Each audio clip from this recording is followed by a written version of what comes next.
मैं आपको ये बताना चाहता हूँ कि वो ज़मीन वो बिल्कुल बेकार पड़ी हुई थी। मैं उस गांव का रहने वाला हूँ। 20 साल पहले स्कूल बंद हो गया। वहाँ पे कुत्ते लैटरिंग किया करते थे। वहाँ पे कोई देखने वाला नहीं था, सफाई नहीं थी।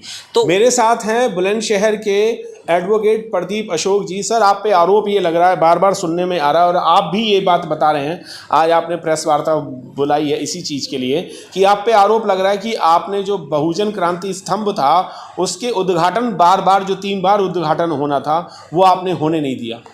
जी, ये जो आरोप हैं ये बिल्कुल गलत है। मैं सबसे पहले बता दूं कि मैं भी उसी गांव का रहने वाला हूं, सराय का, और मैं सराय गांव में मेरा आना जाना रहता है। ये बिल्कुल गलत आरोप है। एक्चुअली में है क्या कि जो ये बहुजन स्तंभ बने हैं जी, इन बहुजन स्तंभ को जो बनाने में जो फंडिंग हुई है, जो पैसा इकट्ठा हुआ है, वो समाज ने बहुत मोटा रुपया इसको बनाने में दिया। क्योंकि हमारा जो समाज है, 2 अप्रैल 2018 की जो क्रांति हुई उसमें 13 जो लोग देश में शहीद हुए, उनमें जो उनका योगदान रहा, तो सभी जो समाज के लोग हैं, बहुजन समाज के लोग हैं, सभी की पीड़ा, सभी का दुख उनके साथ जुड़ा हुआ है। उसके साथ साथ कई हज़ार लोग जो जेल गए थे, जेल जाने के साथ साथ मैं बताना चाहता हूँ, मैं भी वो आपने कहा जैसे एडवोकेट, मैं एडवोकेट हूँ, और कचहरी जो बुलंदशहर है, बुलंदशहर के अंदर 2 अप्रैल 2018 में हम लोगों ने सबकी 100 से ज़्यादा जो लोग जेल गए थे उनकी हमने जमानत फ्री में कराने का काम किया था। आप सभी लोग जानते हैं। उसके साथ साथ हम लोग वो मुकदमा हम लोग लड़ रहे हैं। और उसके साथ साथ बुलंदशहर में जो 2 अप्रैल 2018 की क्रांति हुई, जितने भी लोग जब जेलों से छूटे, समाज ने कहा हमको पैसे देने के लिए कहा, लेकिन हमारे जो अधिवक्ता साथी थे, भाई श्रीपाल सागर जी थे, राजेंद्र कुमार जी थे, पवन निम जी थे, नेक सिंह जी थे, पूरी टीम थी समाज के वकीलों की। उन्होंने कहा कि हमें कोई पैसा नहीं चाहिए, अगर आज हम वकील बने हैं तो ये सिर्फ बाबा साहब अम्बेडकर जी की देन है। तो हम लोगों ने उनको जेल से निकालने का काम किया, उनका सम्मान किया, होटलों में सम्मान किया, उनका मुकदमा हम लोग फ्री लड़ रहे हैं। तो मैं कहना चाहता हूँ कि ऐसे व्यक्ति पर गंभीर आरोप लगाना, और सिर्फ एक रंजिश के कारण, ये गंभीर रंजिश क्या है आपकी? रंजिश ये है कि जो बहुजन क्रांति स्तंभ बन रहे हैं, इसमें आपने देखा होगा वीडियो बहुत सारी जारी हुई हैं। बहुत सारे लोग अभी जो पत्रकार थे, जो बहुजन मीडिया थी, वो बहुजन मीडिया अभी 15 अगस्त 2023 को गांव में गई, और बहुजन मीडिया के द्वारा भी ये संदेश दिया गया है कि वो जो बहुजन स्तंभ बन रहे हैं वो मेरे गांव के जो आईपीएस हैं, डॉक्टर बीपी अशोक, उनके सर्वेक्षण में, उनके निर्देशन में उनकी जो टीम है वो बना रही है। और जो टीम बना रही है उसमें जो मेरे गांव के हैं, जो अध्यक्ष बना रखे हैं बाबू रूपराम सिंह, वो हैं, उनके 2-3 भाई हैं, और कुछ लोग गाज़ियाबाद के हैं, कुछ लोग जो है मेरठ के हैं। ये एक उनकी टीम है जो उसमें काम कर रही है। तो मैं आपसे ये बताना चाहता हूँ कि जो समाज के साथ जुड़ कर के समाज के लोगों ने पैसा इकट्ठा करके दिया है, उसमें इतना पैसा इकट्ठा हुआ, इतना मोटा पैसा इकट्ठा हुआ कि जो इनकी टीम है उसमें ही आपस में इनमें आक्रोश पैदा है, इसमें ही मतभेद हुआ। और मतभेद होने के बाद मैं ये बताना चाहता हूँ कि उन्हीं अपने लोगों में से किसी ने इसकी जो शिकायत इसकी की है, और इसका आरोप ये मेरे ऊपर लगा रहे हैं। ये ऐसा तो नहीं है कि जो ये शिकायत उन्होंने की है, आप भी उसमें कुछ गोलमाल करके वो शिकायत आपने ही करवाई हो, ऐसा भी तो हो सकता है? देखिए, ऐसा है कि जो मैंने फेसबुक पे अपनी एक पोस्ट डाली थी, और उस फेसबुक पे जब पोस्ट डाली तो मैं उसमें लिखा था कि जो बहुजन क्रांति स्तंभ जो वहाँ पर बने हुए हैं सराय में, जो काम चल रहा है, उन पे ना मैं गया हूँ ना मैं, क्योंकि मैं जाऊँगा तो मेरी पुरानी रंजिश डॉक्टर बीपी अशोक जी, उनका परिवार मुझसे मानते हैं, तो मुझ पर कोई ना कोई आरोप लगेगा। मैं उस पर नहीं गया, और मैंने फेसबुक पर ये लिखा था। बीपी अशोक जी आईपीएस हैं, आप उन्हीं की बात कर रहे हैं ना, जो बुलंदशहर में रहते हैं? बिल्कुल। मेरठ में भी पोस्टिंग रही थी उनकी, तो उनकी आपसे क्या हुआ है? क्योंकि आप और वो दोनों एक ही समाज से हैं, तो रंजिश उनकी आपसे क्या लेना देना है? रंजिश उनकी ये है कि उनके जो परिवार में संपत्ति विवाद है। ये 2 भाई हैं, और 2 भाइयों में एक छोटे वाले एक्सपायर हो गए हैं। तो बुलंदशहर का संपत्ति विवाद है। बुलंदशहर में एक मकान इनके पिताजी ने बनाया, और उस मकान को लेकर के जब इनके आपस में मतभेद हुए, तो मैंने जो इनके छोटे भाई के जो बच्चे हैं और उनके जो छोटे भाई हैं, उन्होंने एक मुकदमा सिविल कोर्ट में बुलंदशहर फाइल किया था। उसमें मैं अधिवक्ता रहा था, और अधिवक्ता जो मैं रहा, मेरे पास उसके जो है मेरे पास उसके वकालतनामा है। मेरी मोहर 2013 की बात है। यानी कि वो जो केस हुआ था, उस केस में आप उनके एडवोकेट थे, उनके दूसरे पक्ष की तरफ से? हाँ, मैं उनके छोटे भाई विजय उर्फ अभिलक्षित अशोक, संगप्रिय अशोक, उनकी पत्नी और उनके बच्चों का मैं अधिवक्ता था। उनकी पत्नी ने घरेलू हिंसा का मुकदमा फाइल किया। उनकी पत्नी ने बीपी अशोक के खिलाफ, इनके ससुर साहब के खिलाफ, इनकी पत्नी मंजू अशोक के खिलाफ, इनके खिलाफ 498A का मुकदमा कोर्ट में फ़ाइल किया था, घरेलू हिंसा का मुकदमा फ़ाइल किया था। उसके मेरे पास कागज़ हैं, मैं उनका वकील रहा। अब आप ये बताइए कि यदि कोई सर मेरा एक सवाल और है, आप उनके वकील रहे, वो तो उनका पारिवारिक वो था, प्रॉब्लम थी, वो उन्होंने कोर्ट केस किया, आपने उसमें आपको एडवोकेट के तौर पे लिया गया, तो इसमें स्तंभ का और आपका क्या लेना देना है? आपका ही नाम क्यों आ रहा है, किसी और का क्यों नहीं आ रहा? वो मैं फिर जैसे कि आप कह रहे हैं, ये आप कह रहे हैं कि मेरा नाम बार बार लिया जा रहा है और मुझे समाज में बदनाम किया जा रहा है, आपके पास कुछ सबूत हैं जो आपका नाम आ रहा है बार बार? लोग कौन है वो लोग? जी, 2 अप्रैल 2023 को उसका उद्घाटन होना था, लेकिन वो उद्घाटन नहीं हुआ। उसके बाद ये 5 मई बुद्ध पूर्णिमा के दिन उद्घाटन होना था, वो उद्घाटन नहीं हुआ। उसके बाद ये 15 अगस्त 2023 को जनता को, लोगों को बुलाया गया और गुमराह किया गया कि हमको परमिशन है, वो कार्यक्रम नहीं होने दिया गया हुआ। तो मैं ये कहना चाहता हूँ, जो आपने कहा, मेरे पीछे जो लगे हुए हैं, मेरा जो नाम आ रहा है, वो जब से, जो पहले से ये लोग कह रहे थे, तो मेरे गांव में पूरी चर्चा थी और जहां जहां मेरे गांव के आसपास जो गांव हैं, वहां बताया गया कि आपका नाम आ रहा है, प्रदीप कुमार अशोक इस स्तंभ का उद्घाटन नहीं होने दे रहे हैं।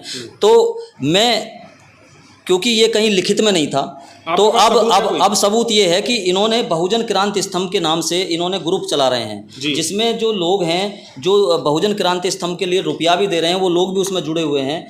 उसमें ग्रुप में ये एक मेरठ के नानक चंद हैं, जो इनके टीम के हिस्सा हैं, और एक इसमें कोई चरण सिंह हैं, और इसमें एक जो है केयर सेंटर के नाम से हैं, ये डॉक्टर किशन स्वरूप, doctor global diabetes and heart centre, ये हैं। ये इन लोगों ने मेरी पोस्ट को फेसबुक से लेकर के और बहुजन क्रांति स्तंभ में ये फेसबुक डाली है, और इस पर क्लियरली लिखा है, मेरे लिए लिखा है कि साजिशकर्ता जिसने लगाई बहुजन क्रांति स्तंभ पर प्रोग्राम रुकवाने की बहुत सारी एप्लीकेशन। तो मैं ये पूछना चाहता हूँ, तो साजिशकर्ता लगाई है, आपका नाम कोई ना इसमें? नहीं, नाम है, नाम दिखाइए। हाँ, नाम है जी। नाम ये है कि जो मेरी पोस्ट फेसबुक से ली, ये 4-5 लोगों ने शेयर करी है, और शेयर करने के बाद उसके नीचे लिखा है मेरी पोस्ट के कि ये प्रदीप कुमार अशोक जिसने फेसबुक पे डाला है, उसी ने ये साजिश करता है ये, और इसने साजिश की कई एप्लीकेशन लगाई, ये क्लियर है। और इसको बेस बना करके मैंने श्रीमान वरिष्ठ पुलिस अधीक्षक बुलंदशहर और डीएम साहब के यहाँ मैंने एप्लीकेशन दी है कि यदि मैं दोषी हूँ, जो व्यक्ति 2 अप्रैल 2018 में सबसे ज़्यादा उसने योगदान बुलंदशहर के अंदर निभाया, उस पर आप इतना झूठा इल्ज़ाम लगा रहे हैं, जो लोगों को रात दिन न्याय दिलाने का काम कर रहा है, उस पर आप झूठा इल्ज़ाम लगा रहे हैं। तो मेरा प्रशासन से ये कहना है, मैंने प्रशासन से ये कहा कि यदि मैं दोषी हूं, और मैं समाज से भी आपके माध्यम से कहना चाहता हूं कि यदि मैं दोषी हूं तो मुझे उसकी सज़ा मिलनी चाहिए। लेकिन अगर ये इस तरह का प्रचार लिखित में कर रहे हैं कि लगाई बहुत सारी एप्लीकेशन, उन एप्लीकेशनों को निकाल के डीएम के यहाँ से, एसएसपी साहब के यहाँ से वो दिखाएं मैंने कहाँ पर एप्लीकेशन लगाई है। सीधा ये है कि क्योंकि मैं मिशनरी कार्य करता हूँ, एक ज़मीन से उठ करके मैं यहाँ आया हूँ, और मैं ज़मीन से उठ करके मैंने लोगों के बीच में काम किया। करीब सर मुझे 20 साल हो गए, 20 साल से मैं लोगों को न्याय दिलाने का बुलंदशहर में काम कर रहा हूं, लोगों के लिए मैं सड़कों पे लड़ाई लड़ता हूं। तो क्या एक मिशनरी व्यक्ति ये जो लड़ाई लड़ रहा है, और जो वो लोग हैं जो आज एक हमारे समाज में जो पैसा हो जाता है तो वही हमारे समाज में मनुवादी हो जाते हैं, और जो नीचे तबके से ऊपर व्यक्ति उठ के आता है उस पर अत्याचार करते हैं, और वो सोचते हैं कि नौकरियों में रहकर भी हम मलाई खाएं, और उसके बाद हम मलाई खाने के बाद जब हम रिटायर हो जाएं तो उसका इंतजाम हम पहले रखें। बिल्कुल जी। एक चीज़ और पूछना चाहूँगा, 15 अगस्त को जो परमिशन उनको एक रात पहले ही कैंसिल कर दी गई, अगर आपने उसमें कोई हस्तक्षेप नहीं किया तो परमिशन क्यों नहीं हो रही है? 3-3 बार ऐसा क्यों हो रहा है?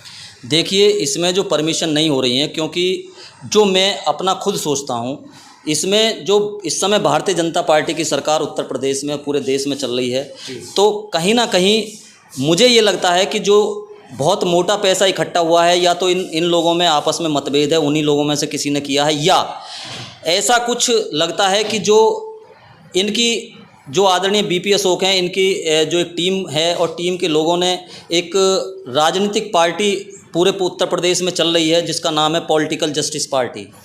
वो मैं नहीं कह सकता कि किसकी बनाई हुई है, लेकिन वो अखिलेश यादव जी से, समाजवादी पार्टी से वो उसका गठबंधन है, और उस गठबंधन के तहत जो है हो सकता है कि कुछ लोग ये नहीं चाहते हों कि जो ये राजनीतिक पार्टी के उद्देश्य से ये बहुजन स्तंभ बनाए जा रहे हैं, और बहुजन स्तंभ भी वहाँ बनाए जा रहे हैं जहाँ पर पूरे बुलंदशहर ज़िले में ना तो उन क्रांतिकारियों में से कोई शहीद हुआ था और ना ही उन क्रांतिकारियों में से जो बुलंदशहर जो सराय है वहाँ का कोई व्यक्ति शहीद हुआ था। तो मेरा ये कहना है क्योंकि जो बहुजन क्रांति स्तंभ बनाया जाता है जैसे कोरेगांव का स्तंभ है वो वहाँ बनाया गया था जहाँ उनकी यादें जुड़ी गई हैं। सर हमारा जो समाज जो है वो इतना अमीर और इतना रईस नहीं है, इतना करोड़पति आदमी नहीं है। बीपी अशोक जी ने, जहाँ तक मैंने सुना है, बीपी अशोक जी ने जो अपनी ज़मीन गांव की थी वो उन्होंने दान की है और उसी पे ही वो स्तंभ बनाया गया। अगर किसी ने अपनी ज़मीन दान करके और स्तंभ बहुजन स्तंभ बनवा दिया है तो ये तो हमारे लिए गौरव की बात है। हमारे पास ज़मीन नहीं है, उनके पास ज़मीन है, उन्होंने ज़मीनें दी और फिर एक स्तंभ खड़ा कर दिया। ये तो अच्छी बात है पूरे भारत में, चाहे वो कहीं भी खड़ा हो जाए। जी देखिए, जो ज़मीन है मैं आपको बता देना चाहता हूँ कि उसमें अब से 20 साल पहले एक डॉक्टर अंबेडकर स्कूल चला था और वो स्कूल मात्र 2 या 3 साल चल पाया, वो बंद हो गया था। और वहीं पर जो डॉक्टर देवी सिंह अशोक जी हैं उनके जो परिवार हैं उन लोगों की उसी जगह पर समाधि भी बनी हुई है। मैं आपको ये बताना चाहता हूँ कि वो ज़मीन वो बिल्कुल बेकार पड़ी हुई थी। मैं उस गाँव का रहने वाला हूँ। 20 साल पहले स्कूल बंद हो गया, वहाँ पर कुत्ते लेटरिंग किया करते थे, वहाँ पर कोई देखने वाला नहीं था, सफाई नहीं थी। तो उस ज़मीन का कहीं ना कहीं किसी षड्यंत्र के तहत, किसी साजिश के तहत उसको, जब वो बेकार पड़ी थी उसको कोई देखने वाला नहीं था। ऐसी ज़मीन और भी पड़ी हुई है। मैं ये कहना चाहता हूँ, तो ये तो एक बात ये हो गई कि गांव-गांव में जो कोई स्तंभ बनवाना चाहे कि जहाँ कोई यादें जुड़ी हुई हो ना हो, आपकी कोई बेकार ज़मीन पड़ी है आप वहाँ स्तंभ बना लीजिए और समाज से पैसा इकट्ठा करना। आपके हिसाब से स्तंभ कहाँ बनना चाहिए था? अगर आप ये कह रहे हैं कि बीपी अशोक जी ने अपनी ज़मीन वहाँ पर दान कर दी, गिफ्ट कर दी, उनके पास चाहे बेकार ही पड़ी थी, कैसी भी पड़ी थी, ज़मीन तो ज़मीन ही होती है। खैर, तो आपके हिसाब से कहाँ ज़मीन होनी चाहिए थी बुलंदशहर के अलावा? मेरे हिसाब से स्तंभ कहाँ बनना चाहिए? स्तंभ बनना चाहिए था जो मेरठ का लड़का शहीद हुआ, मेरठ में स्तंभ बनना चाहिए था।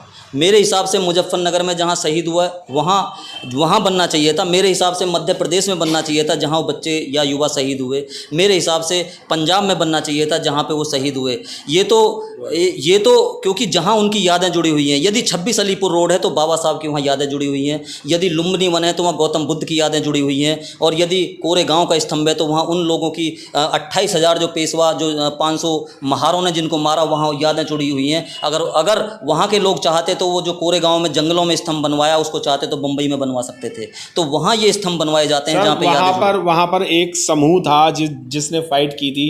बाबा साहब डॉक्टर बी आर अम्बेडकर ने जहाँ पर अपना काम किया, अपना महापरिनिर्वाण उनका हुआ, वहाँ वो अकेले थे।